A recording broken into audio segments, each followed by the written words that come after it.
And the things I was teaching were the things I was doing. So like I would be running MAZ during the day, then like in a cab, I'd be like editing my slides based on like what happened today at work. And then I would teach, an hour or two in the evening or whatever. And so eventually I got introduced to some folks at Columbia Business School.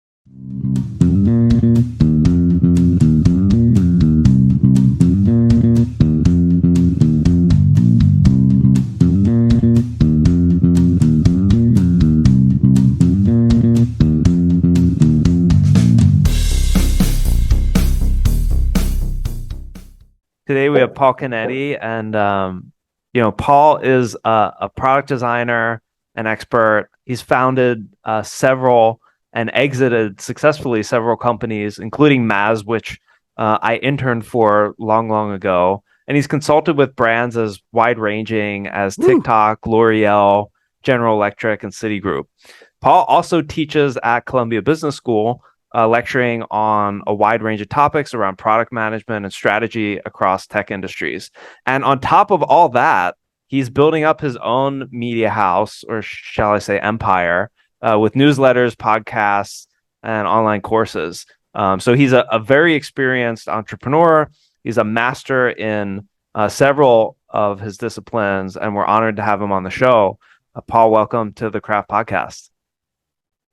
Thanks so much for having me, and thanks for the kind intro. Yeah, another area of mastery. Paul, I guess, while you were at MAZ, you started teaching at Columbia Business School, and when I went there, I heard about this, cool product management class with this, great professor, Paul Canetti, and I got in the lottery to get the class, and it was great. But you're widely respected as a top teacher at CBS. But I'm sure obviously, like, teaching in a business school doesn't come naturally. There's a lot of things I'm sure you had to learn.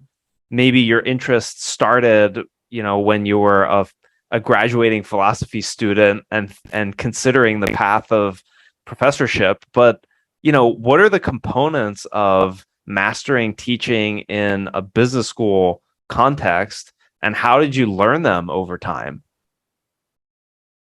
Yeah, I mean, I know all my answers start the same way, but like, I don't know how I did it. And it wasn't on purpose. And I learned on the job. Like it's funny.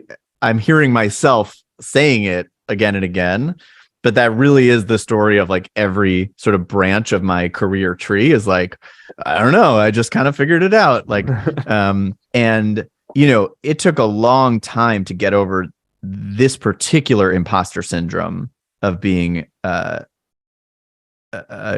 graduate business professor. Because for starters, I don't have an MBA. I didn't go to an Ivy League school. Like, right just on the surface of it, it's like, like I'm getting away with murder here, and like someone's going to realize this and yank me out of here with a hook. Because like, why these poor students are paying a lot of money to see me, and so now I'm going on 7 years at CBS, and I don't know at some point, like I sort of settled into it. And that's a familiar feeling to me that I've had in all these different places. Like, I'm the CEO. That's so silly. But eventually I was like, no, I actually am a CEO. And that's very much how my professorial career went, where it for many years, probably even when you took my classes, hopefully unbeknownst to you, I was sort of like, I can't believe they're letting me do this, and so I don't think that's a bad feeling, actually. Some people may be scared of that feeling, or they might believe that voice in their head, but to me, that just means that you're pushing yourself into new territory. Always felt perfectly comfortable in every situation, Right. And so I always say yes to things and then figure it out later. And it feels bad at the beginning and then feels good over time. And so, yeah, I mean, I always loved teaching. I definitely, again, there was no like plan to do this. The way that I ended up really starting to teach about tech, well, I did training stuff at Apple, like I mentioned. I did this Paul the Right. Wizard business where I was teaching people how to use technology. Like there's a through line there. Yeah. But it really, really started with General Assembly.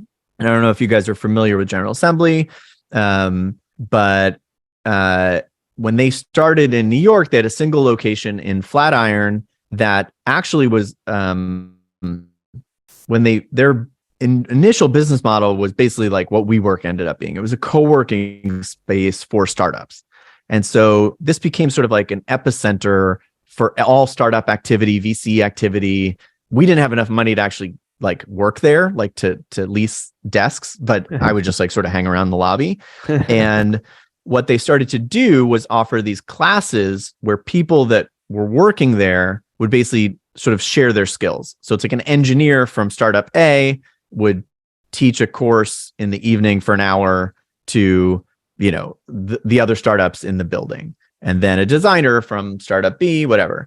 And so at some point I was like, well, I don't actually work here, but could I teach something? And they were like, yeah, what do you want to teach? And I was like, how about app design? They're like, that's great. We don't have anything in app design. And so it was very much brought out from the community of the sort of the startup scene in New York. This is like in the early 2010s.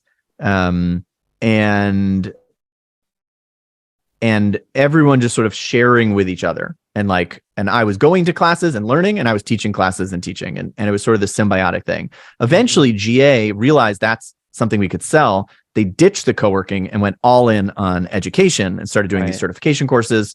And I was one of their first instructors. So I was teaching public-facing executive education stuff, like their sort of corporate engagements. And that's really where I started to get my teaching chops in place, as I had more and more sort of formalized audiences and people were paying to take those classes. And the things I was teaching were the things I was doing. So like I would be running MAZ during the day, then like in a cab, I'd be like editing my slides based on like what happened today at work.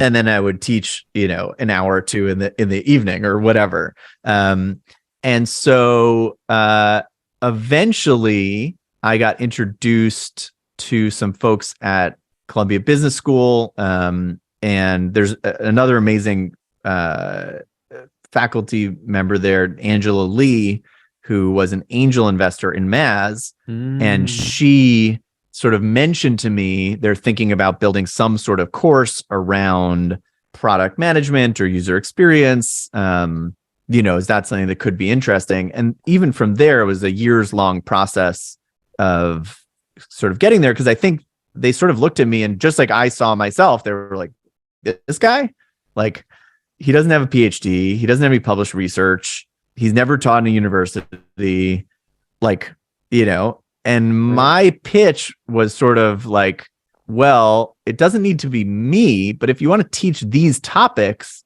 you're probably going to end up with someone sort of like me. So, Okay.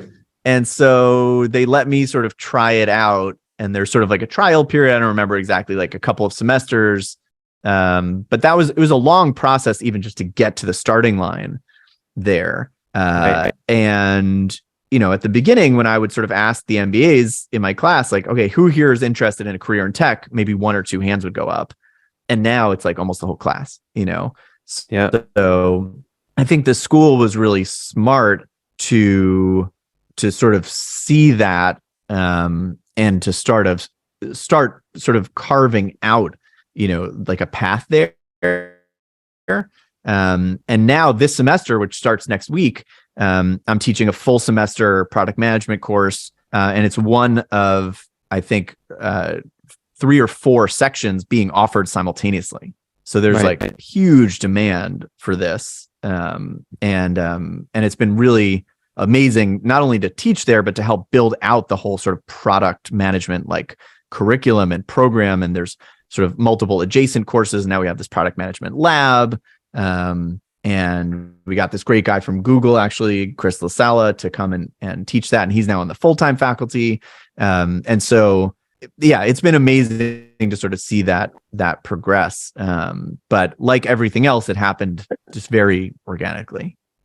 Wow. Great. Yeah. Well, what a great experience over time. And now you pulled the through line together for us. And I think there's also some great lessons in there, like the kind of learning and teaching at the same time.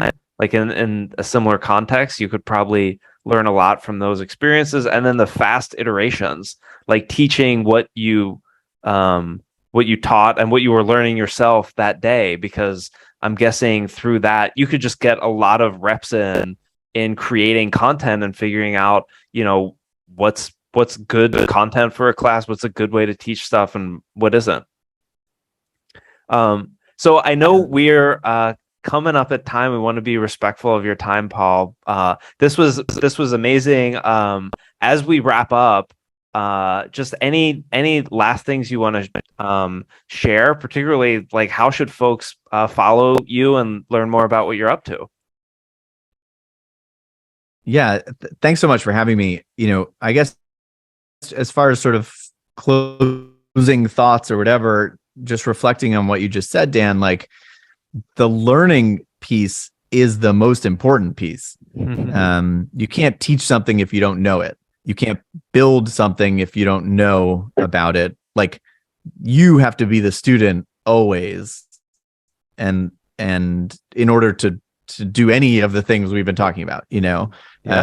And so even like I built out this Web3 course last summer, and even though I'd been following that space for a few years, and you and I have gone deep on this, but like I feel like I didn't really understand it until I had to build the course, because it's like, okay, this is the unit on smart contracts. I know what smart contracts are. And then you start doing it, you're like, actually, like I don't know how to explain this to someone else. So obviously I don't know it well enough. There are a lot of things you think but you're really not put to the test until you have to run an all hands meeting with your team and present it, or you have a class and you have to present it. And so I always found the best way to learn is to teach. It's not just you learn it, then you teach it. It's you have to teach it, and therefore you have to learn it. And so I encourage everybody to put yourself in a position where you are responsible for teaching other people things, because that will force you to actually understand it yourself. Just saying yourself, you're probably not learning it as well as you think you are. But if you say, I need to learn this so I could explain it to someone else that's coming in cold, that's when you actually, like, in my opinion, really learn something. So it's all tangled together, learning and teaching. But I think teaching is the best way to learn. As far as finding me online, I'm on Twitter. I'm hopelessly addicted, and I hate it, and I love it, and I hate it, and I despise it, and I love it. I'm on LinkedIn, which also, not as fun as the perils of Twitter. And then I have a website. It's paulcanetti.org. From there, I have a weekly newsletter called Product Tips, which is exactly what it sounds like. I write on my other newsletter / blog called Hypothetically Great. I have a podcast called Tech News for MBAs. Yeah, I'm around. If you Google me, I'm there. But anyone that is interested in learning more, talking about any of this stuff, always feel free to reach out. I had so many people that were generous with their time as I was sort of coming up, and I'm still coming up. And just remember, there's always somebody right behind you and somebody right ahead of you. And so in tech, there's very much a culture of sort of passing it on down the line. So never hesitate to reach out. Great. Well, I couldn't think of a better way to wrap it up. We will include in the show notes links to all the things that Paul just mentioned and other things. Hopefully, get you some more listens on Spotify to Love and Logic, if you guys are on Spotify. And yeah, definitely search YouTube. You'll find the deep cuts. Yeah. All right, the links will be up.